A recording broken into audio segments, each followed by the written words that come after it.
3 words from a 7-year-old boy brought the Tonight Show to a complete standstill. But it wasn't the words themselves that shattered Johnny Carson's famous composure. It was what happened next.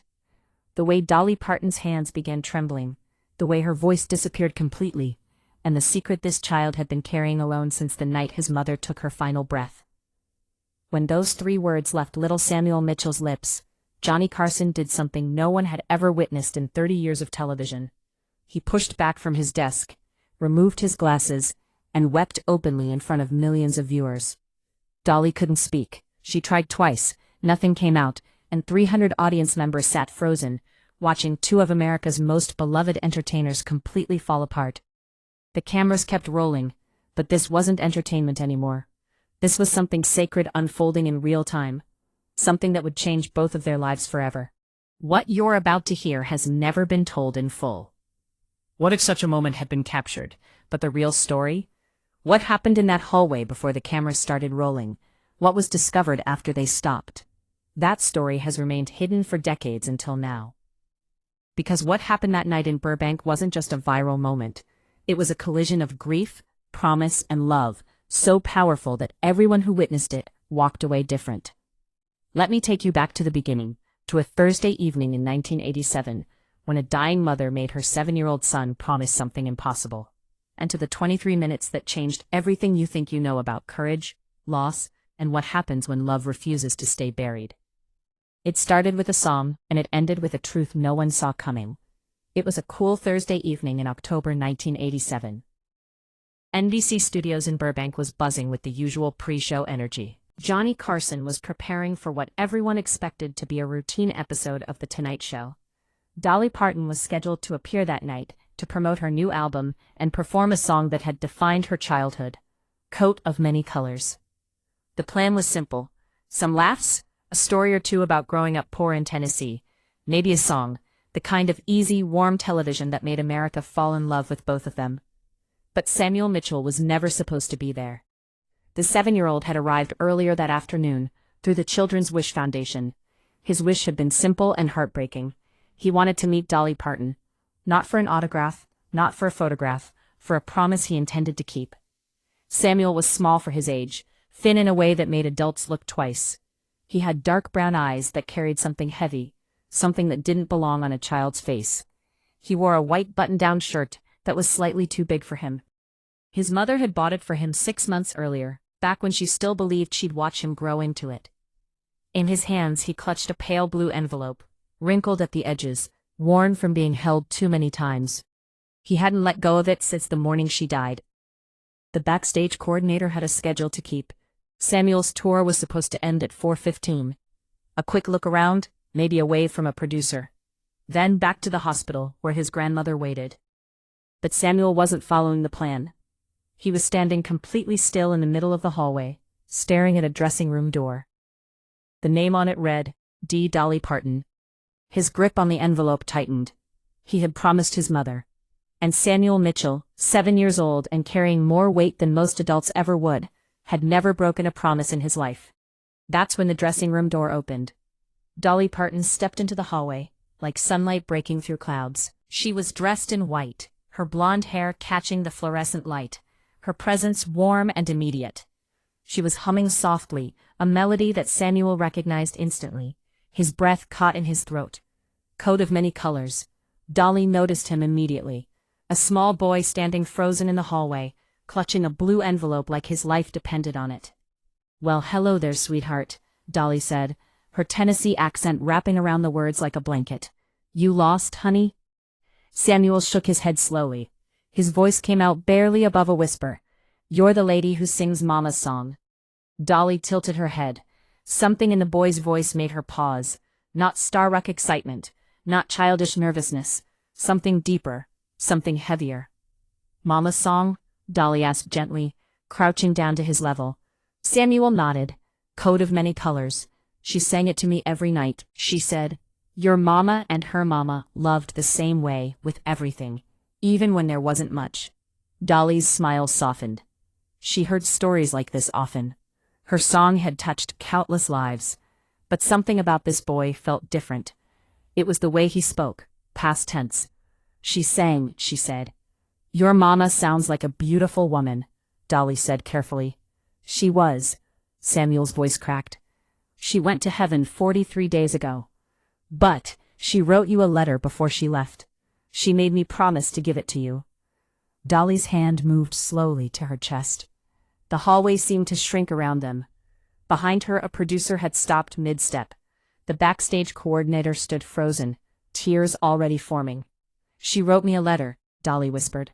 Samuel held out the blue envelope. His small hands were trembling. She said, "You know what it feels like when someone loves you so big that it doesn't fit inside regular words." Dolly took the envelope like it was made of glass. Her fingers traced the handwriting on the front, neat, careful letters that spelled out her name. Written by a woman she would never meet, but would never forget. "What's your name, baby?" "Samuel. Samuel Mitchell. And my mama's name was Ruth. She said, if I ever found you, to tell you that your song helped her not be scared." Even at the end, Dolly's eyes were glistening. That's when Johnny Carson turned the corner, and everything changed. Johnny had been looking for Dolly to review the show rundown when he saw her kneeling in the hallway, holding a blue envelope, crying before the show had even started. "Dolly, what's going on?" Dolly looked up. Her mascara was already starting to run. "This is Samuel. His mama wrote me a letter before she passed. She made him promise to deliver it." Johnny looked at the boy, 7 years old, drowning in an oversized white shirt, holding himself together with nothing but willpower and a promise. Something shifted in Johnny's chest. "Samuel," Johnny said quietly, kneeling beside Dolly, "would you like to come on the show with us tonight? We could read your mama's letter together so everyone can hear what she wanted to say." Samuel's eyes widened. "But I'm not anybody special." Johnny shook his head slowly. "Son, you might be the most special person in this building." 15 minutes later, Samuel sat between Johnny Carson and Dolly Parton on the Tonight Show stage. The audience had been told to expect something different. Nobody was prepared for what came next. "Ladies and gentlemen," Johnny began, his voice unusually soft. "Tonight we have a guest whose story needs no introduction. This is Samuel Mitchell. He's 7 years old, and he's here to share a letter his mother wrote before she passed away." Complete silence.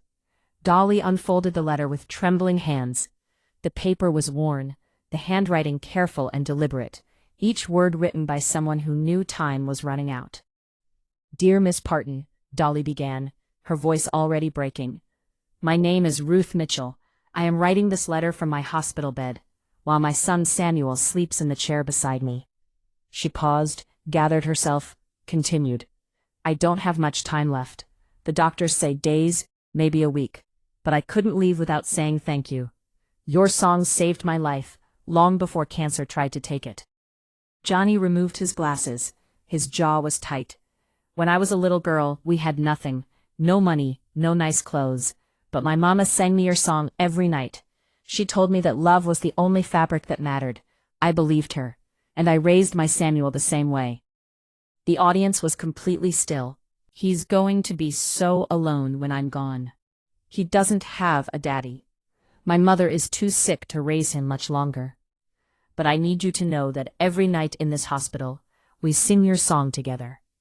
And for those 3 minutes, I'm not dying. I'm just a mama loving her boy the only way I know how." Dolly's tears were falling freely. "Now, if my Samuel ever finds you, please tell him something for me. Tell him that love doesn't disappear. It just changes shape, like your mama's coat, made from scraps, worth more than gold. Tell him his mama is still singing, just somewhere he can't hear yet." The letter ended with 3 words. "I kept mine." Dolly looked at Samuel. "Baby, what did your mama keep?" Samuel looked up at her with those 2 old eyes. "Her promise. She promised she would love me forever." Even after Johnny Carson broke completely, openly on national television. And Dolly Parton couldn't speak at all. The silence held for almost 30 seconds, an eternity in television. No one coughed. 12 million Americans sat frozen in their living rooms, watching something they had never seen before. Johnny Carson crying, Dolly Parton speechless. Then Samuel did something no one expected. He reached over and gently took the letter from Dolly's hands. He folded it carefully, exactly the way his mother had taught him, and slid it back into the blue envelope. Then he looked up at Dolly with complete calm. "She kept her promise," he said. "And now I kept mine." Those were the 3 words, the ones that broke everything open. Dolly pulled Samuel into her arms. She held him the way his mother used to, tight, safe, like nothing in the world could ever hurt him, her sequined dress pressed against his small frame, as she rocked him gently. "Your mama," Dolly whispered into his hair, "raised the bravest boy I've ever met."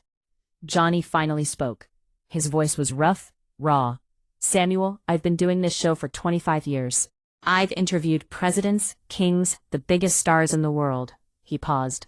"I've never met anyone with more courage than you." Samuel looked confused. "I'm not brave. I just didn't want to break my promise." "Son," Johnny said quietly, "that's exactly what brave means." Dolly pulled back and looked at Samuel's face, tear-streaked but peaceful. "Sweetheart, do you know what I'd like to do right now? I'd like to sing your mama's song with you right here on this stage. Would that be okay?" Samuel's expression shifted. For the first time all night, he looked like a 7-year-old boy. "But I don't sing good. Mama always said I sounded like a happy frog." Dolly laughed through her tears. "Then we'll be 2 happy frogs together." What happened next became one of the most replayed moments in television history. Dolly Parton and a 7-year-old boy singing "Coat of Many Colors" on The Tonight Show. His voice was small and off-key. Hers kept breaking with emotion. It was imperfect, unrehearsed, and absolutely beautiful. Johnny didn't interrupt. He just watched like the rest of America, as a mother's love echoed through her son's voice, and filled every corner of that studio. When the song ended, the audience didn't just applaud. They stood. They wept. They understood that they had witnessed something rare, something holy. But the cameras didn't capture what happened next. After the audience left and the lights went down, Samuel fell asleep on the couch in Johnny's office. His small body curled into itself, exhausted from carrying a weight no child should ever bear. The blue envelope lay beside him, still clutched loosely in his small fingers. Even in sleep, he wouldn't let it go. Dolly sat across from Johnny, neither of them ready to leave. The silence between them was heavy with something neither could name. The studio felt different now, sacred somehow, like they were standing on holy ground. The envelope was thicker than a single letter should be.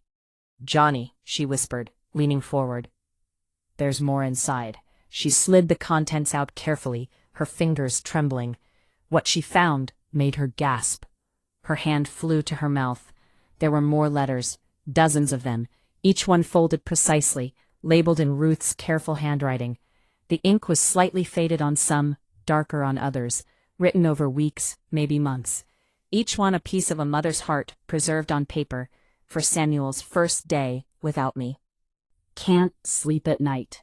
His 8th birthday. The first time someone breaks his heart. When he falls in love. His high school graduation. His wedding day. When he becomes a father. Ruth Mitchell had spent her final weeks on Earth, writing letters to her son, for every moment she knew she'd miss, every milestone, every heartbreak, every joy, every ordinary Tuesday when he might need to hear his mother's voice and have nowhere to turn. Johnny picked up one of the letters. His hands were shaking. "She wrote him a map," he said quietly, his voice barely holding together. "A map through the rest of his life." Dolly wiped her eyes. She knew she couldn't walk beside him, so she left breadcrumbs, little pieces of herself for him to find whenever he needed her most. But it was the final letter that shattered them both completely. It wasn't addressed to Samuel. It was addressed to "Whoever helps my son when I cannot." Dolly opened it with trembling hands. Ruth's handwriting was weaker here, written closer to the end. "If you are reading this," Ruth had written, "it means my boy found someone kind, someone who saw him and didn't look away. Thank you for catching him when I couldn't. Thank you for proving that love finds new hands when old ones have to let go. Please remind him that his mama never left. I just learned how to love him from somewhere further away." Johnny's jaw tightened. He looked at Dolly, she looked at him. Then they both looked at Samuel, sleeping peacefully for the first time in 43 days. And they made a promise to a woman they would never meet. They would be those hands. They kept that promise. When Samuel turned 8, Dolly flew to Tennessee and threw him a birthday party. She sang his mama's song while he blew out the candles. When he closed his eyes to make a wish, she knew exactly who he was wishing for. When Johnny retired from The Tonight Show, he made one special trip. Not to Hollywood, not to New York, to a small town in Kentucky, to watch Samuel's school play. He sat in the back row, but Samuel spotted him immediately and smiled. When Samuel graduated high school, a letter from his mother was waiting on his pillow. But so was Dolly, sitting in the front row, wearing sequins and tears. She never missed a milestone. Neither did Ruth. They just showed up in different ways. Samuel is 37 years old now. He has a daughter of his own, a little girl named Ruth. Every night he sings Coat of Many Colors while she falls asleep. The same song, the same love, passed down like the most precious inheritance anyone could leave. When people ask him about that night on the Tonight Show, he says the same thing he said when he was 7 years old, standing on that stage holding a blue envelope. She kept her promise. Ruth Mitchell never met Dolly Parton.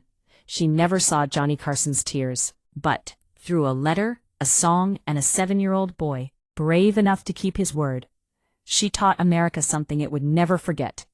Love doesn't end when someone dies. It just changes shape. Like scraps of fabric sewn together by a mother's hands. Worthless to the world, priceless to the child who wears it. The coat was never about the colors. It was about the love that held them together. She kept her promise, and 43 days after saying goodbye, her son kept it.